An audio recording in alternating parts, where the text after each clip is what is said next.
Good morning students. देखिए बेटा, मैं आपको 7वां लेसन पढ़ा रहा था और 7वें लेसन के 6 पैसेज मैंने आपको पढ़ा दिए थे, लेकिन 6 पैसेज में कुछ पार्ट अभी बचा हुआ है, अर्थात आधा पैसेज ही पढ़ाया था। तो देखिए 6 पैसेज में इसके हाफ वर्ड से पॉइंट यहाँ है। The visit undertaken casually on the entirety of an altered peasants in the expectation that it would last a few days occupied almost a year of Gandhiji's life। देखिए बेटा, the visit यात्रा, undertaken casually, casually संयोग रूप से, अकस्मात से, कहता है यह जो यात्रा थी जो उन्होंने संयोगवश ऑन द एंटिटी होता है बेटा प्रार्थना पर, एंट्रीटी प्रार्थना पर, ऑफ एन अनलेटेड, और अनलेटेड अर्थ होता है अनपढ़, पीजेंट किसान। जो यात्रा उन्होंने एक अनपढ़ किसान की प्रार्थना के आधार पर शुरू की थी, इन द एक्सपेक्टेशन, इस उम्मीद के साथ, that it would last a few days, यह सोच करके कि it would last a few days, कुछ एक दिनों की ही बात है। अर्थात जब वो किसान गांधी जी के साथ साथ घूम रहे थे और गांधी जी को अपने साथ चंपारण लाने की जिद कर रहे थे, तो गांधी जी ने उन्हें अपना समय दे दिया और उन्हें कहा कि शायद कुछ समय के बाद ही मैं इनके काम को निपटा करके आ जाऊंगा। तो इस आधार पर गांधी जी ने उस अनपढ़ काश्तकार की प्रार्थना स्वीकार कर ली थी और उन्होंने इस उम्मीद के साथ की थी कि शायद इसमें कुछ एक दिन लगेंगे।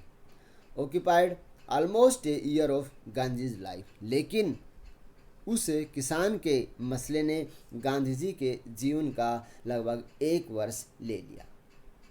लेकिन वो चंपारण में आए तो लगभग चंपारण में गांधी जी को लगभग 1 वर्ष का समय लगा उनके कार्यों को निपटाने। तो देखिए क्या था, the official inquiry assembled a crushing mountain of evidence against the big planters. देखिए द ऑफिशियल इंक्वायरी, सरकारी जांच ने, असम्बल्ड एकत्रित कर दिए, एक crushing mountain of evidence, crushing mountain एक भारी भरकम माउंटेन, पहाड़ के समान, ऑफ एविडेंस सबूत, against the big planter, big planter बड़े जमींदार।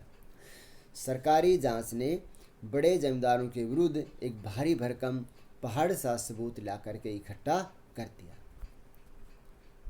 वहन देसा, और जब इन जमींदारों ने देखा दिस, ये सब सबूत देखे, तो they agreed in principle, they agreed, तो वे सहमत हो गए। उन्होंने देखा तो एक सिद्धांत के रूप में वे इस बात पर सहमत हो गए कि to make refunds the peasants, इस बात के ऊपर वे सहमत हो गए कि किसानों के जो पैसे थे उन्हें वापस से लौटा दिया जाए। अर्थात किसान काश्तकारों के जो पैसे हमें लिए थे उन्हें वापस लौटा दिया जाए, वे इस बात के ऊपर सहमत हो गए थे। But how much must we pay, they asked Gandhi ji. लेकिन जमींदारों ने गांधी जी से पूछा कि हाउ मच मस्ट वी पे, कि हम कितना पैसा चुकाएं या हमें कितना पैसा चुकाना होगा। इस बात के बारे में उन्होंने दे आस्क्ड गांधी जी, उन्होंने गांधी जी से पूछा। देखिए, they thought he would demand repayment in full of the money, they thought, उन्होंने सोचा था कि ही वुड डिमांड, वे मांग करेंगे, रीपेमेंट ऑफ फुल, वे पूरी पेमेंट वापस लेने की मांग करेंगे, अर्थात वे पूरा पैसा चुकाने के लिए कहेंगे। द मनी, जो पैसे, which they had illegally and deceitfully extorted from the sharecroppers, कहता है जो पैसे उन्होंने, दे हैड इलीगली, मतलब उन्होंने, इलीगली का अर्थ होता है कि उन्होंने गैर कानूनी तरीके से, और डिसाइडफुली होता है कपटपूर्वक, और एक्सटोर्टेड ऐंठ लिए थे।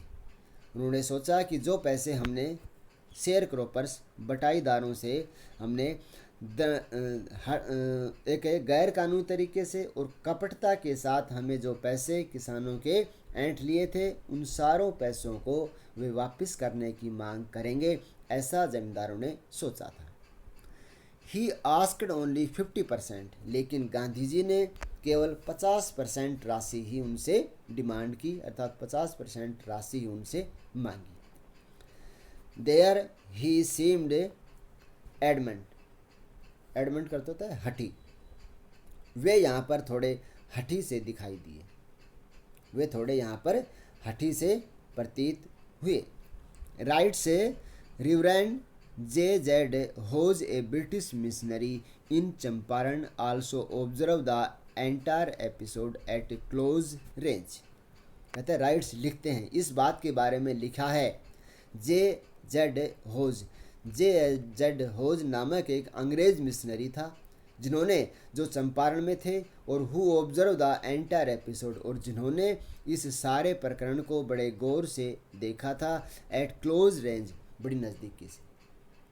ये बात एक J.Z. होज जो कि ब्रिटिश मिशनरी थे जो चंपारण में ही थे, उन्होंने बड़ी नज़दीकी से इस सारे प्रकरण को देखा था और उन्होंने उस बारे में ये लिखा।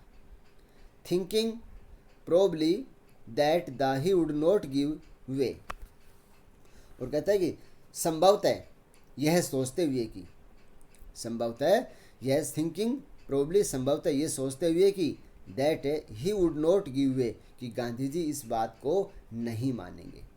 The representative of the planters offered to refund to the extent of 25%।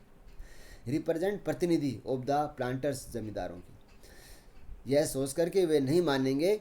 Gandhi बड़े जमींदारों के जो प्रतिनिधि थे उन्होंने गांधी जी के सामने सिर्फ 25% वापस करने की मांग की, अर्थात जमींदारों के प्रतिनिधियों ने 25% राशि लौटाने का प्रस्ताव गांधी जी के सामने रखा।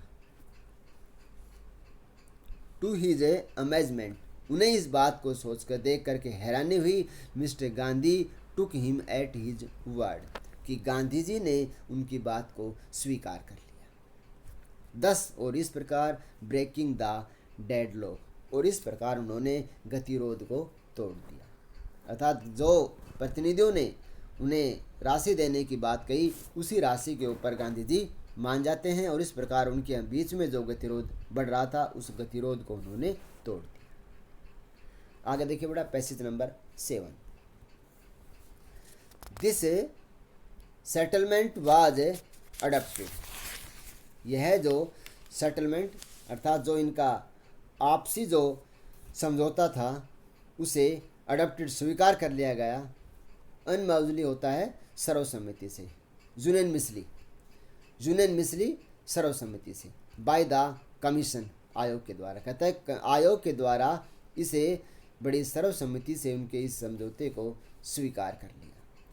Gandhi ji explain that the amount of the refund was less important, Gandhi ji ने बताया कि द अमाउंट, कि यह राशि ऑफ द रिफंड, जो वापस की जा रही राशि है, वाज लेस इम्पोर्टेंट, वो बहुत कम महत्वपूर्ण है, देन द फैक्ट, बजाय इस तथ्य के। उन्होंने कहा कि जो राशि हमें वापस कर रहे हैं यह राशि लेस इम्पोर्टेंट, यह राशि कम महत्वपूर्ण है, than the fact that the landlord had been obliged to surrender part of money and with it part of their prestige. Gandhi ji ने बताया कि जो राशि हमें दी जा रही है उसकी अहमियत कम महत्वपूर्ण है, इसके बजाय कि उस फैक्ट से, उस तथ्य से कि जमींदार पैसे का एक हिस्सा जो हमें वापस करने के लिए ओब्लिग्ड, बाध्य हो गए हैं। वे ये बात समझाने लगे कि बात इस बात की है कि जो लैंडलॉर्ड्स हैं, जो जमींदार हैं, जो हमारी राशि वापस लौटाने के लिए ये बाध्य हुए हैं, अर्थात जो राशि हमें वापस लौटाने आ रहे हैं या लौटाने के लिए बाध्य हो गए हैं, उसके साथ ही प्रेस्टीज, अपनी एक प्रतिष्ठा का भी एक हिस्सा वे हमें वापस लौटा रहे हैं। अर्थात जो उन्होंने मनमानी से हमसे जो पैसा वसूल किया था उस पैसे को अपनी तरफ से कमी महसूस करते हुए हमें वापस लौटा रहे हैं, और इस वापस लौटाने में हमें गर्व महसूस करना चाहिए। हमें राशि की कीमत नहीं आंकनी है कि कम है या ज़्यादा है, बल्कि हमें ये सोचना चाहिए कि बड़े जमींदार हमारे सामने झुके और उन्होंने हमारी बात को स्वीकार किया।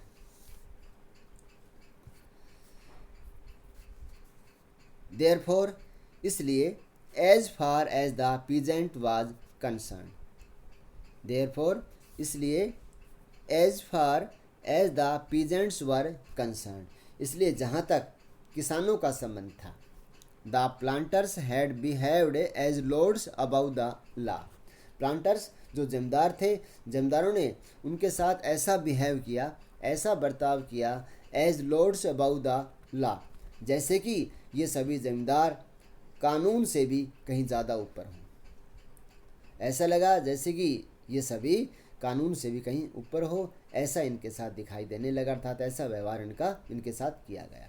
दैट ही हैड राइट, और वे इस बात को समझने लगे, अर्थात जमींदार जो किसान लोग थे वे अब इस बात को समझने लगे कि ही हैड राइट, कि उनके पास अब अपने अधिकार भी हैं, एंड डिफेंडर्स, और अधिकारों के रक्षक भी हैं।